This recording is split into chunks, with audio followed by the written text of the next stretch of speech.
This story, I believe, will be underreported, but I think it's really important. So let me go through it here. Um, in late June 2026, reports surfaced that SpaceX is preparing a major new move. During investor discussions tied to the potential IPO, the company outlined plans to launch a Starlink branded mobile phone service aimed directly at everyday consumers in the United States and around the world. This is not just about adding another satellite feature. It's about SpaceX stepping into the ring as a full-fledged competitor to giants like Verizon, AT&T, and T-Mobile. But the implications stretch far beyond American soil. The shift would also ripple across international markets, expanding the overall size of the connectivity industry rather, and unlock enormous new opportunities. Let's explore a little bit about what that actually means. For years, Starlink has focused on satellite broadband for home and businesses in hard to reach places. More recently, it began offering direct to cell service through partnerships with traditional carriers. We've been talking about that for a while now on this show. In the US, that means working with T-Mobile so that phones can connect to Starlink satellites when ground towers are out of range, essentially turning orbiting spacecraft into cell towers in the sky. Similar deals exist around the world with companies like Optus and Telstra in Australia, Rogers in Canada, KDDI in Japan, etc. around the world. Now, SpaceX wants to go further. Instead of simply supplying capacity to these partners, is thinking about having its own retail mobile plans under the Starlink name. This could include building parts of its own terrestrial network on the ground to complement the satellites. With billions in spectrum acquisitions already secured, SpaceX has the building blocks to operate more independently. This is according to 𝐒𝐮𝐧𝐝𝐚𝐲, SpaceX president. She reportedly shared these ambitions with investors during these IPO meetings. So, so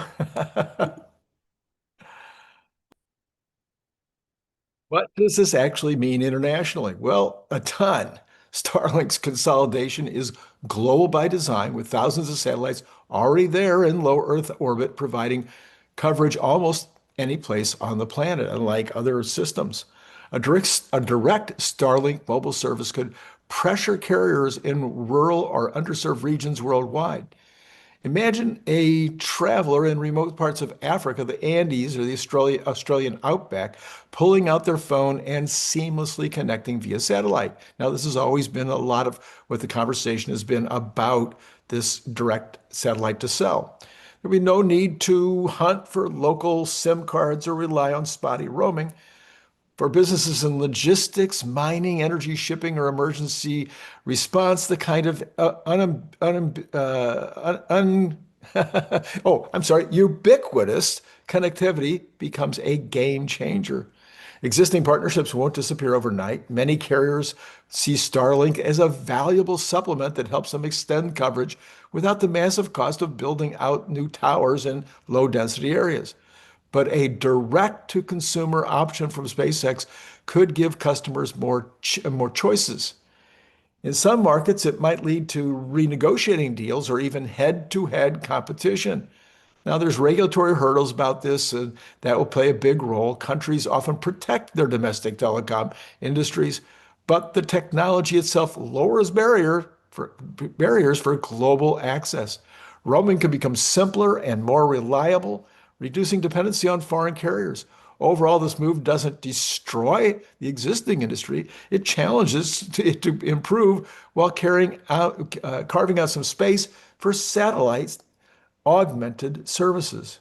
One of the most exciting aspects to how this could grow the total market rather than just slice up the pie. Well, right now, billions of people live in areas with weak, expensive, or non-existent mobile coverage. Traditional network struggles economically in those places. Satellites change the equation. By filling these gaps, Starlink can bring new users online, encourage more data usage, and enable entirely new applications. From better disaster response to connected Internet of Things devices in agriculture or conservation. This expansion of the total addressable market, or TAM, happens in several ways. First, it connects the unconnected or poorly connected. It's the obvious one.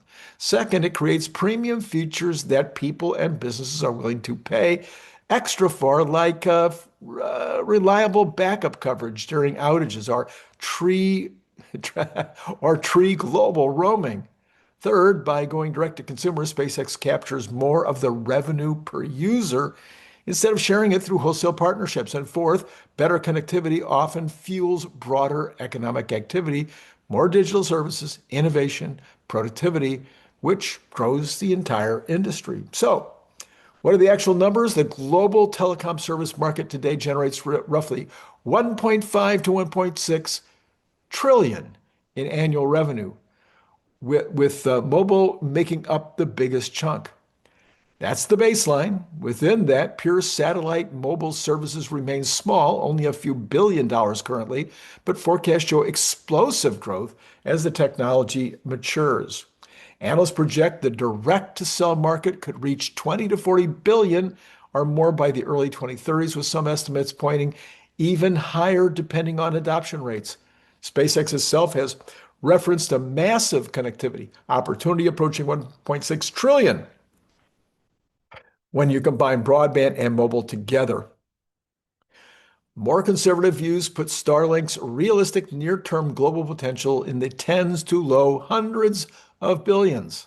Low to 10 hundreds of billions as it scales. For Starlink Mobile specifically, the ambitious vision points towards hundreds of billions in potential revenue over time. Near-term projections for the satellite direct-to-cell segment alone range from 20 to 100 billion in the coming decade, expanding the overall connectivity pie by serving places and use cases that were previously uneconomical. The key variables are adoption speed, how well the service integrates with everyday phones, regulatory approvals, and how incumbents respond, whether through fierce competition, deeper partnerships, or both. And of course, there's always the possibility of SpaceX developing a phone, and this phone would be useful in many ways. Of course, challenges remain. Building and operating a hybrid satellite terrestrial network requires enormous capital. Customer support and billing, marketing aren't SpaceX's traditional areas of expertise. Performance in crowded cities will likely stay complementary rather than fully competitive, because SpaceX is not going to go in and put up cell towers every block or every mile or whatever it has to be. Still, the foundation is already there. Rapidly growing satellite numbers enabled by reusable rockets and Starship's future capacity, their secured spectrum that they already have, and premium technology is all demonstrated. This isn't science fiction. It's an ambitious but increasingly realistic evolution. In the end, SpaceX's push into direct mobile service represents more than competition with today's carriers. It's a bet on a future where reliable connectivity reaches every corner of the planet, expanding economic opportunity and reshaping how we think about staying connected. You got to think about some of these countries that are leapfrogging, just completely leapfrogging the infrastructure requirements for some of these technologies, where individuals in equatorial Africa can automatically be connected without having a cell tower anywhere nearby. For consumers, it could mean fewer dead zones and more choices. For the industry, it signals a shift towards hybrid networks that blend the best of ground and space. And for the global economy, it points to a larger, more intuitive connectivity market than ever before. This story is still unfolding. Official details and timelines will emerge in the months and years ahead, but the direction is clear. Starlink is aiming higher, with potential consequences and opportunities that span the United States and every single continent. So this is a big deal, and it's, I think, going to be totally underreported. It's not Again, not nearly as sexy as rocket ships taking off. It's not as cool as data centers in space, but it is a big business, and it is one that Tesla, or the SpaceX rather, is uniquely designed, uniquely set up to deliver. Again, a massive moat. Again, not necessarily for the cities, although there will be some of that. I still have talked to people on the phone or even have on Zoom, and you all of a sudden get this connectivity problem.